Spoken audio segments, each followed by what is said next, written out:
अस्सलाम वालेकुम to everyone. तो अभी जो आपने क्वेश्चन देखा, हम इसी क्वेश्चन को सॉल्व करने जा रहे हैं। तो क्वेश्चन जो है वो आप पढ़िए खुद, लेकिन मैं यहाँ पर डायरेक्ट सॉल्यूशन ही बताऊंगा और थोड़ा क्वेश्चन ऊपर से। तो हमारे पास एक वेज जैसी सरफेस, ये मेरे पास वेज था एक्चुअली, और वेज की सरफेस जो थी ये बेसिकली रफ थी। ओके, और यहाँ पर एक बॉक्स है जिसका मास m था। तो हमें कहा गया था इन दोनों के दरमियान, यानी बॉक्स और जो इंक्लाइंड सरफेस, इनके दरमियान जो कोएफिशिएंट ऑफ फ्रिक्शन है वो म्यू है।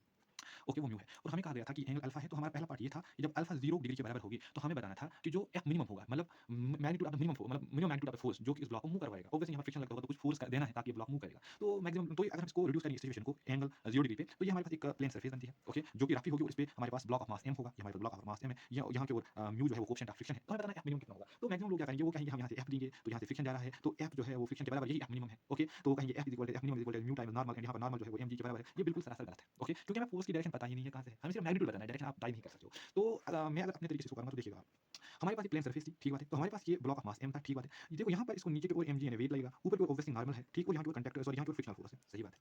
अब मुझे एफ मिनिमम बताना है, लेकिन मुझे डायरेक्शन पता नहीं है कहाँ से, तो मैं यहाँ पर डायरेक्शन बता ही नहीं सकता हूँ। जब आपको ऐसा आएगा किसी वेक्टर का मिनिमम वैल्यू बताना होगा और डायरेक्शन का कोई पता नहीं होगा, तो हम उस वक्त एज अ रूल एक ट्रिक भी कह सकते हो आप इसको, लेकिन एक मैथमेटिकल रूल है वो हम इस्तेमाल करते हैं वो निकालने के लिए। उसकी कंडीशन क्या है, हमारे पास 3 वेक्टर्स कम से कम होने चाहिए। तो देखो हम क्या करेंगे, हमारे पास ऑलरेडी 3 है और चौथा जो है वो निकालना है, हम इनको 3 में ही रिड्यूस करेंगे। ये 3 जो है इनको 2 में रिड्यूस करेंगे और जो ऑलरेडी 1 है वो गए 3। यहाँ पर फोर्स और नॉर्मल जो है आपने मालूम है, इनका सम अप, इनका रिजल्टेंट उसको हम कांटेक्ट फोर्स कहते हैं, वो यहाँ से होता है। और कांटेक्ट फोर्स जो है, ये कांटेक्ट फोर्स जो एंगल बनाता है नॉर्मल के साथ, उसको हम कहते हैं angle of friction, angle of friction, ठीक बात है। अब मेरे पास दो ही वेक्टर रह गए mg और कांटेक्ट फोर्स। अब बताओ फ्रिक्शन को नॉर्मल कहाँ गए यार, उन्हीं का रिजल्टेंट है कांटेक्ट फोर्स। तो मैं अब इस तरीके से इसको करूंगा। देखो ये मेरे पास एक बॉडी थी, यहाँ की ओर mg है, ओके, और यहाँ की ओर हमारे पास कांटेक्ट फोर्स है, ठीक बात है।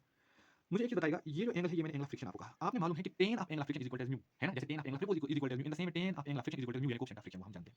मुझे एक चीज बताओ, मैंने आपको पहले कहा जब हमने magnitude, minimum magnitude of the vector निकाला हो, तो हम क्या करेंगे, हम उसको रूल इस्तेमाल करेंगे जो मैं आपको बताने जा रहा हूं। देखो क्या करना है, मैं, हमारे पास जो ऑलरेडी दो वेक्टर्स हैं, उन दो वेक्टर के बीच में परपेंडिकुलर लाइन ड्रा करनी है। वो जो परपेंडिकुलर लाइन ड्रा होगी, वो परपेंडिकुलर लाइन उस वेक्टर पे ड्रा करनी है, उस वेक्टर पे वो परपेंडिकुलर डालना है जो सबसे बड़ा वेक्टर होगा। ऑब्वियसली एफसी जो है ये हो गए थे। तो देखिएगा, तो मैं क्या करूंगा, हमने पैरेलल शिफ्टिंग ऑफ वेक्टर्स पढ़ लिया है, ठीक है। तो ये एफसी को यहीं पर रखते हैं, एफसी को यहीं पर रखते हैं, इस एमजी को मैं थोड़ा सा पैरेलल शिफ्ट करूंगा, ठीक है। ये हमारे पास है एमजी।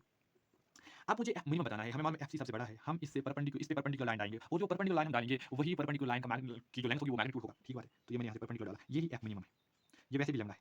तो अगर हम यहाँ से देखेंगे इस पर्टिकुलर फिगर से, अगर हम देखेंगे इस पर्टिकुलर फिगर से हम ये ड्रा कर सकते हैं कि साइन ऑफ लैम्डा जो है, साइन ऑफ लैम्डा जो है वो F minimum divide by M G है, यानी परपेंडिकुलर डिवाइड बाय हाइपोटेन्यूज है, जानते हैं कि नहीं। अब देखो sine of lambda, tan of lambda हम जानते हैं, यहाँ से मैं बताऊंगा tan of lambda is equal to mu. Okay, अगर टेन ऑफ लैम्डा म्यू है तो साइन ऑफ लैम्डा कितना होगा, ये परपेंडिकुलर डिवाइड बाय बेस होता है, वो perpendicular divide by mu divide by hypotenuse होगा, root of perpendicular square plus base square, perpendicular square plus base square, ठीक। तो ये हमारा साइन ऑफ लैम्डा है। तो साइन ऑफ लैम्डा के बदले में ये वैल्यू डालता हूं, that's equal to mu divide by root of mu square plus 1, that's equal to F minimum divide by M G. तो हमारे पास जो वैल्यू आएगा एफ मिनिमम का, वो एफ मिनिमम का वैल्यू जो है that will equal to mu times M of G root of mu times M of G root of mu square plus 1, है ना। तो ये हमारे पास एफ मिनिमम आएगा। तो minimum magnitude of that force जो हमने इस ब्लॉक पे अप्लाई करना है ताकि ये मूव करेगा जब एंगल जो है वो 0 डिग्री होगी, वो इसके बराबर है। डायरेक्शन से हमें कोई गरज है ही नहीं। अब इसका जो दूसरा पार्ट है वो हम अगले क्वेश्चन में, मतलब अगली वीडियो में करेंगे, क्योंकि वीडियो लंबा हो जाएगा। Thank you.